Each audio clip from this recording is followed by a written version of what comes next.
Yes. So what are the next steps legally? What can we do? Well, what we really need is a parent who is willing to take the great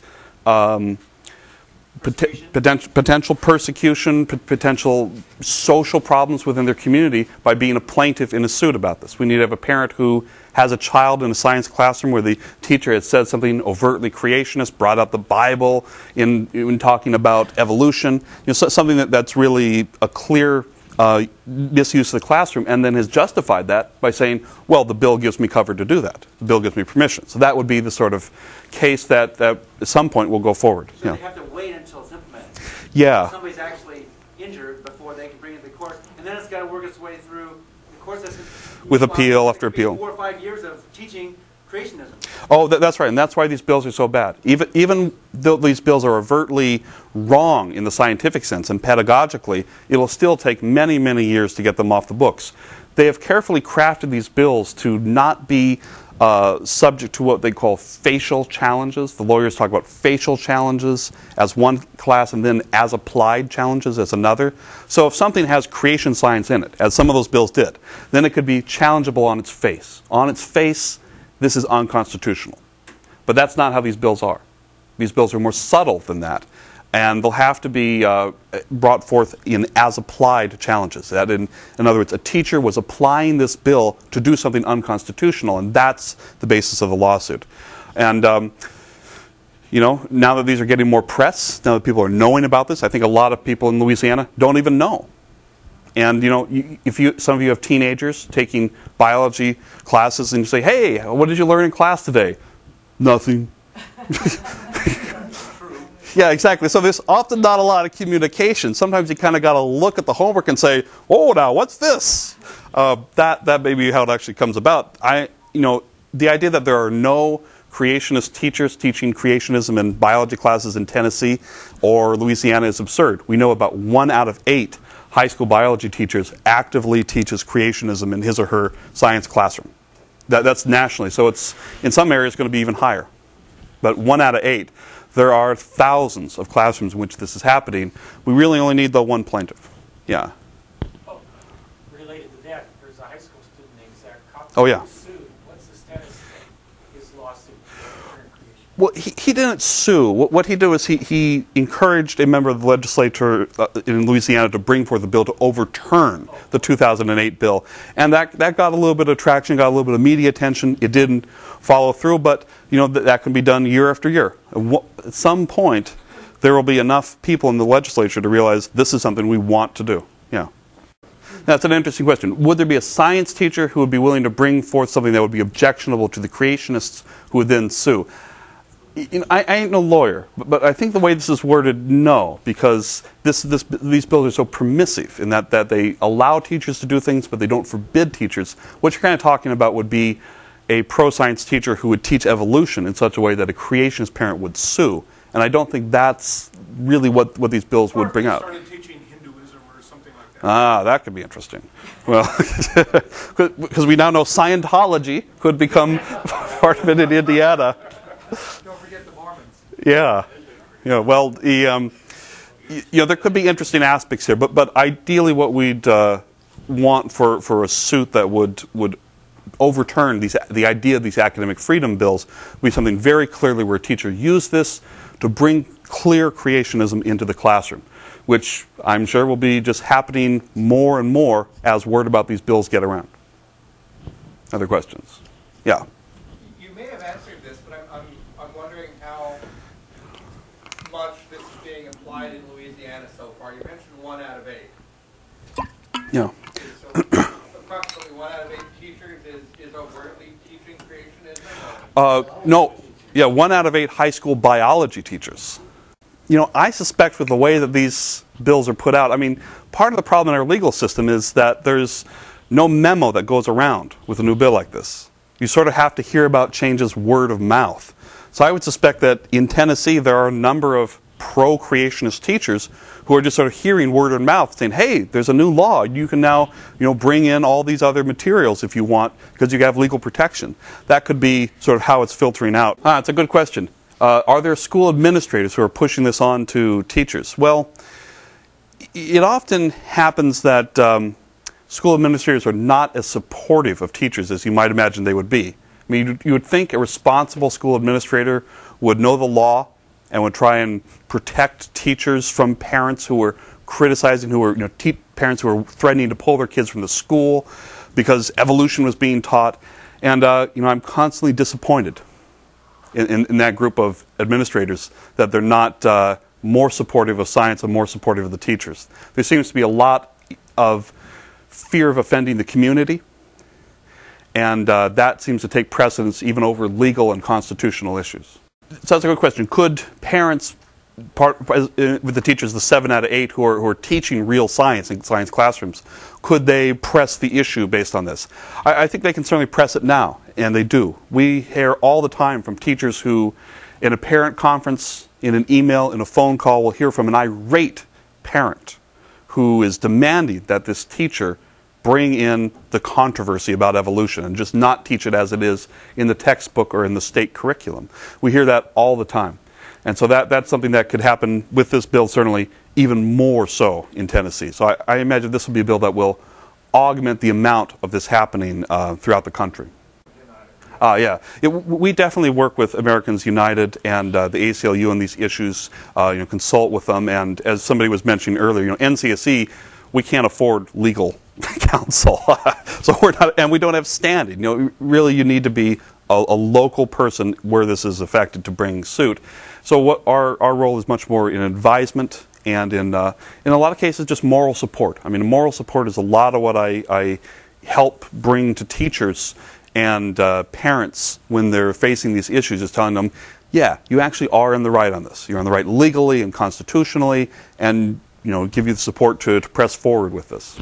How do I arrive at the figure of 1 out of 8? Last year, 2 researchers named Berkman and Pletzer published a paper which was a result of a survey of, I think, maybe 3,000 each, if I'm remembering correctly, high school biology teachers. So it was the result of their survey which the 1 out of 8 number comes from.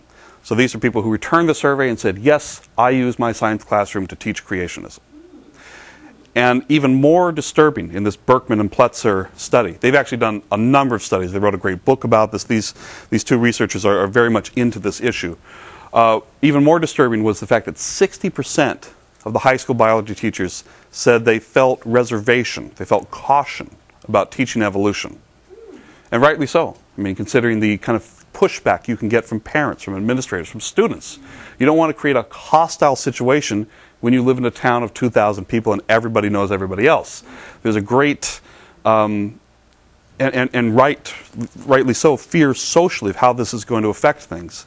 And so it's not just 1 out of 8 who teach creationism, it's 6 out of 10 who don't teach evolution as full-throatedly, if that's the right word, as they would otherwise.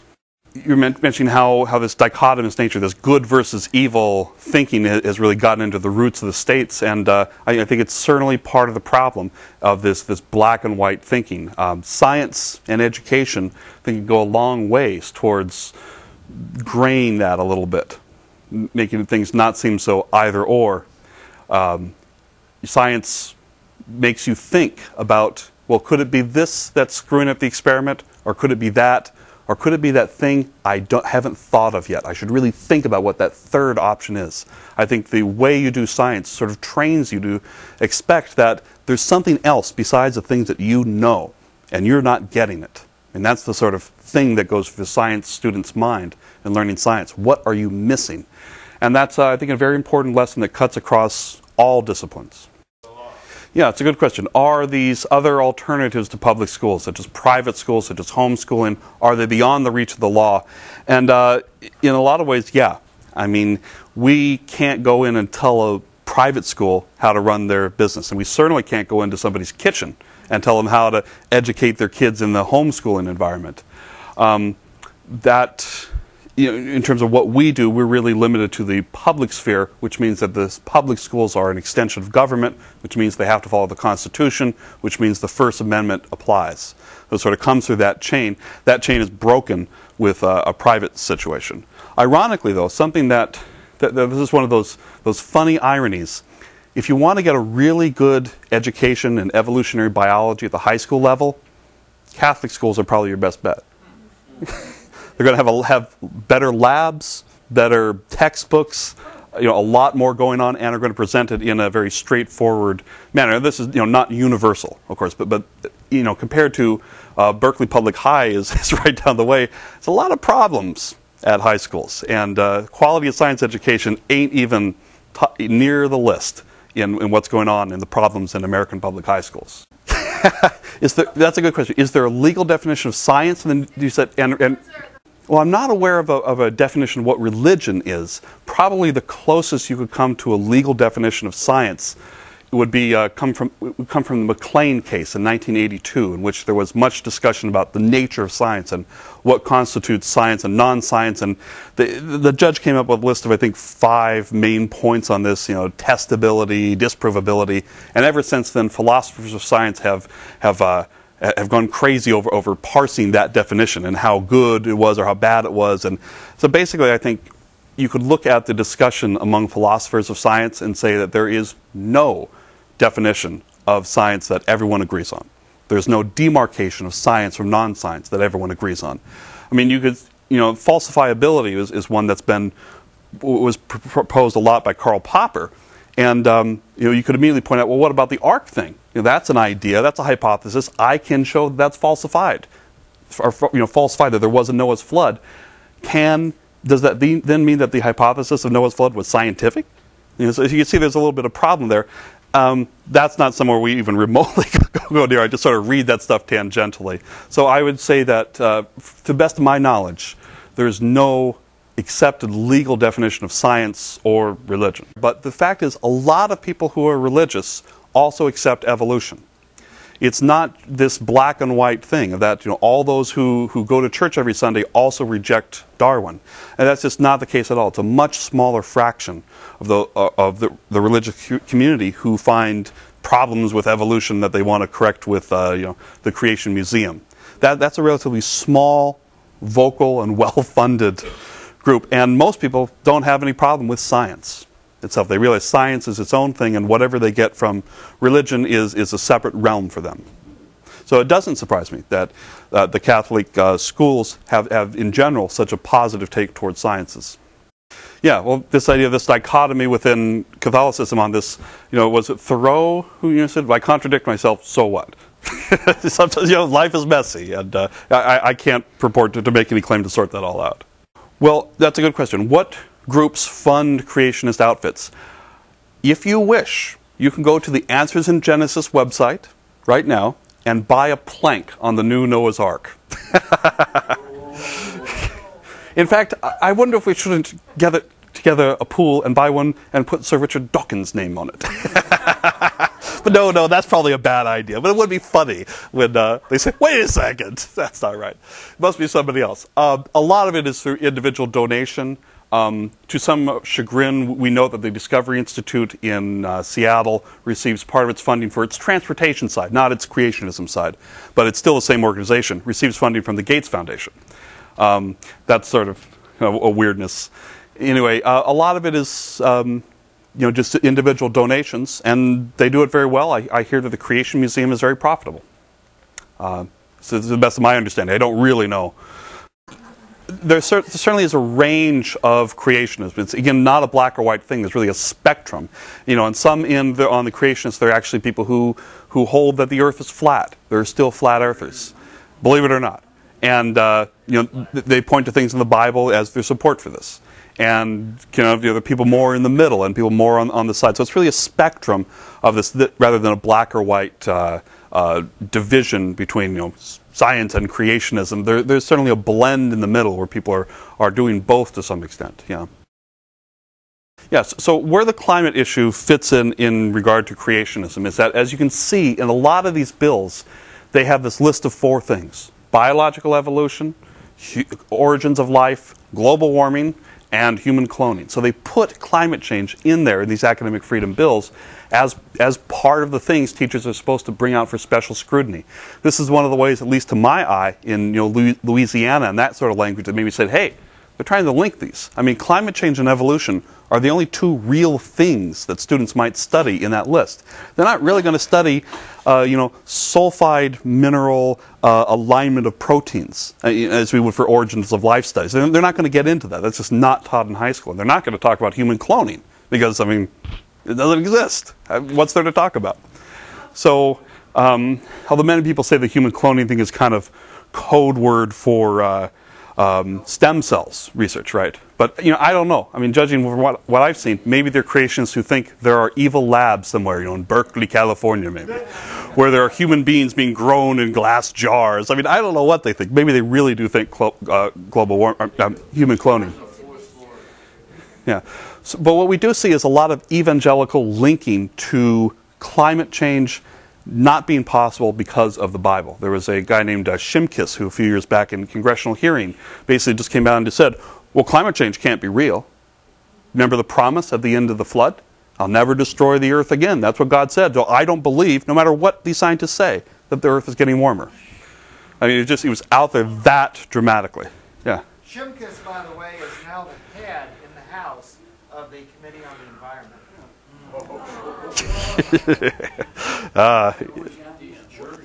Yeah. It's difficult for me to believe that this creationist movement can be funded by buying planks on the ark. It seems to me there has to be something much more fundamental, like the Christian Coalition, somebody with power who can go to politicians and actually say, we're not going to let you be reelected if you take this position. I mean, they're putting a lot of pressure on politicians now to keep their job. And these Discovery Institute, they don't really have that much political power to twist politicians' arms. It needs to be something like Christian Coalition or the Family Institute, something like that. I mean, do you know what organizations, specific organizations are behind it? Well, so the question is, what organizations financially are behind something like the Discovery Institute? Well, as a 501c3 nonprofit, as we are, they have to disclose certain things in their financial statements. Who's giving them money on this? So, I mean, we can see their backing to a certain extent that way. And there are large donors. Many multi-millionaires who like to give a lot of money to such causes and promote that, and it adds up. You get those large donors, and you get people giving $20. And so I think there's a real sort of grassroots funding mechanism for a lot of these. And Answers in Genesis, of course, with its Ark Park and its Creation Museum. I mean, that's not cheap to get into the Creation Museum. So they're making, I think, a lot of money on that. And I think it's sort of an attack of 1,000 little cuts is adding up financially for this. Don't have any PACs or lobbyists? Not as far as I know as such. I mean, you go to Washington and you say science education, and well, I'd like to, be generous and say it elicits collective yawns. Science education. Well, I should be fair. Actually, one of my colleagues is going to be at a meeting in the White House tomorrow on climate education. So there is, in the current administration, more emphasis on this, but it's typically not something that's high on the list in the way that, say, gun control is. Well, isn't that why they've gone to individual states? That's another strategy. You can't go on a federal level. You go state by state. Well, that's a good question. Why are you going at the state level rather than the federal level? I mean, in part because our system has very little federal control over education at all.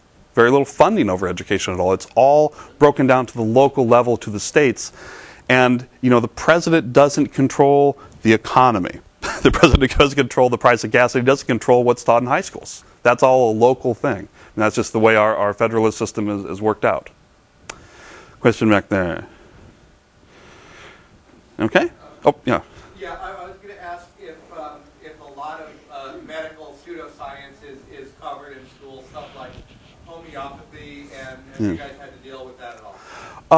I have not. The question is, have we dealt with things like homeopathy or chiropractic or such in public schools? And I have not really heard of that coming up as an issue. Not that we would necessarily be hearing if it was. So it very well could be. And I suspect the same sort of thing happening with creationist teachers. If you have a creationist teacher who has a strong opinion and really wants to teach the kids, then that teacher will bring in that information.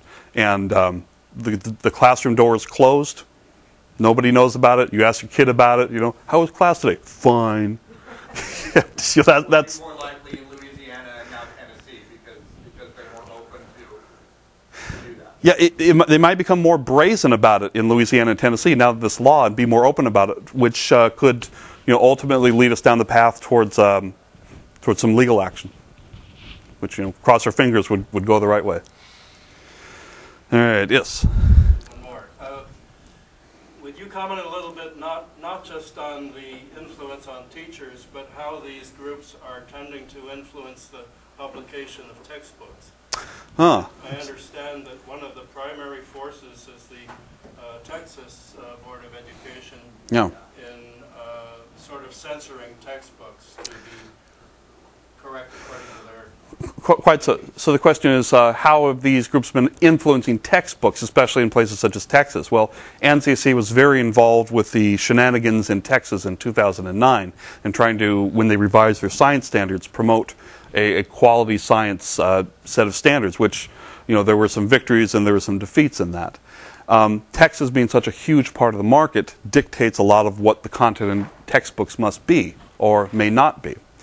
That's that's becoming much more complicated as the years go by. It used to be pretty clearly that textbook publishers looked to Texas as a guide for this. Now things are becoming much more fragmented, and states such as California, which California has more, or actually has about on par in terms of how it buys the same number of textbook buys as Texas does, but California, is dead broke and isn't buying any new textbooks till at least 2014. Heck, they're probably going to push it back past that. So part of the problem right now is that although there are new standards in place and new textbooks will have to conform to those in California and in Texas, nobody's actually buying any new books, not for a long time in the future. So we've been following and trying to talk with textbook authors and ensure that, hey, you're not going to put in any of these creationist attacks on evolution, are you? You're trying to send them emails and calls to let them know that could be something they're asked to do. But so far it hasn't really manifested into an actual book you can put into your hands. Not yet. We're following it. Other questions? I think that's it. All right. Thank you very much.